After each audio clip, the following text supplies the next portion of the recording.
I'm going to change gears here and come down to the elbow. None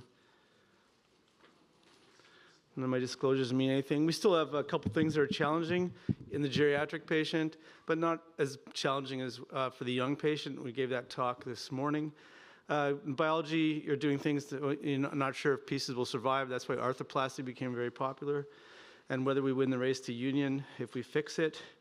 And anatomy, I'll show you how come we're sure or unsure of what's really important. So what are the common breaks? The olecranon, distal humerus, oddities, but olecranon is the most common osteoporotic fracture around the elbow. And this is a tale of 30 years. So on the left is a patient, see the olecranon fracture displaced. Same thing on the right, non-intact extensor mechanism. You'd like to do something with these patients. They're both in their 70s. And this is treatment 30 years apart. So when I started practice, we didn't have olecranon plates. We had this plate. You'd custom bend your own 1/3 tubular plate and kind of stick it down through the bone and hopefully get a home run screw. And this is the case I did just last week on the right. So she's a 73-year-old female who lives at home alone, but we don't really need to put a plate on anymore. The number one complaint after olecranon fractures, and there's a 44% removal rate, is the hardware, no matter what hardware you put on. Now, we have newer techniques with 2.4 and 2 millimeter plates where you can wrap it around underneath the olecranon. It does better in young patients than the older patients. The bone quality is not quite good enough. So what I do instead is I do 2 fiber wire sutures. I detension the triceps and I bring it down to a box stitch and a figure of 8 stitch at the end, and I put those through the rest of the olecranon, and I immobilize them for 2 weeks and let them move. There's good evidence out of Britain you can immobilize for 2 weeks without having any decrease in function. Bag of bones. This is something I heard about when I was a resident, and it's sort of made a comeback. So it's kind of peaked its head up again on the European side. I think bag of bones in my hands, I don't use it. I usually try to do the arthroplasty, but I can see where, frail people or people with very thin skin envelope, rheumatoids, chronic steroids, etc., you might not want to make an incision. The patient might decide not to. So is there anything in the literature that kind of backs up you could just let them go? Yeah, there sort of is. It's not a stable elbow. They need a brace usually. There's small patient cohort studies. There's actually one meta-analysis now with about 150 patients in it. This is from Scotland. Then they talk about it and they say that it's doable if you have to. And it's got a better result than anything else that we talked about when I was a resident. So bag of bones is an option if you want to go that way. ORIF. So I kind of left this open. I showed a couple cases on Friday, I think, about geriatric patients that we actually did ORIF on. The kind of knock against ORIF is that there's a great COT study and now other studies. I think McKee was the lead author. Hate to give him that credit. But he wrote that up and basically did away with ORIF in older people, right? But that study actually was a comparison of arthroplasty versus fixation with non-lock plates. So is there a place in the future to do a study with lock plates? Maybe. When lock plates came out, I started to drift back towards ORIF rather than arthroplasty, mainly because the arthroplasty that we had wore out fairly quickly. So I still do ORIF. I know that the literature doesn't really back that up. Arthroplasty. So when you have a patient like this, it's probably a good option, arthroplasty.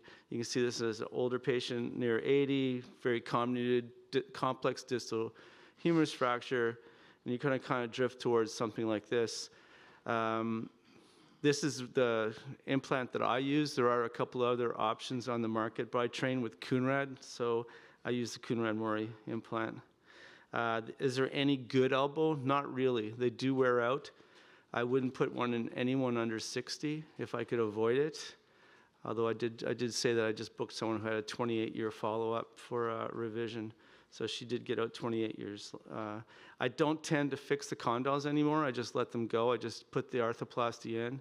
I will excise pieces that bother me, like the lateral condyle on this patient, and there seems to be no implication on their outcome. They actually move faster when there's no bone pieces moving around. Arthroplasty ORIF, it's probably not a great idea. So if you do open reduction general fixation and you think you might go to arthroplasty later, you're better off probably just doing the arthroplasty. They tend to not do as well for motion. I think this is an important study. Dr. Dagan has showed with the COTS group from that original cohort that McKee put together that the patients actually with long-term follow-up are doing well. And there's very few revisions, and the patients are doing, because they're doing well, I'm now back towards the thought process that if it's a bad fracture, I'd like to do an arthroplasty. So I've kind of come full circle. Hemiarthroplasty. Anyone in the room doing hemiarthroplasties for elbow? 1, 2. So it's very European, or started in Europe. It's become a very hot topic. I did not do it initially because I had this experience with allografts. When you do hemi allografts, they wear out very quickly if you don't match the elbows, and they get a lot of problems in the elbow. And I just thought hemiarthroplasty is going the same way. If you only have 3 sizes, how can you match the distal humerus to the ulna, right? But a number of papers, including one I just reviewed last week, and Andy Schmidt's not here, in Andy's journal, have had very good results with hemiarthroplasty. It's an interesting technique. You basically do a whip stitch in the LCL and the MCL. You address the humeral shaft by putting the arthroplasty in that. You match it against the ulna and the trochlear pieces, and you put the metal piece up the middle. You take the whip stitches and you thread them through the arthroplasty, and they tie on opposite sides. So it's a very tight finishing piece where the elbow tracks well without a brace. My concerns about mismatch have been, poo-pooed in the literature, so I'm the next one on the hemiarthroplasty boat to try and sail the seas. So I don't know who's doing them here. Do you have good results with them, or? Oh no. Oh, same. Okay, maybe I'm not on that boat yet, off the cruise ship, because the Europeans report excellent results. Go ahead, Yuku. The problem what we have is not the same as you and you have. We don't have hemiarthroplasty. We are using the hemi part of the total, which is no, you can't do that. mismatch. Yeah, you can't do that. So I think the secret of the outcome here is that you actually tie the MCL and LCL together through the implant, right? And they have a better matching than the hemi of just part of the arthroplasty. It's not. They're not in the right place, I think. Yeah. Yeah, I wouldn't do that. Did I say that out loud? Okay, I wouldn't do that. Are you using the real one, or are you doing what he does? You're using the real one, okay. Anyway, I think I was hesitant to use it, but I think I will in the future.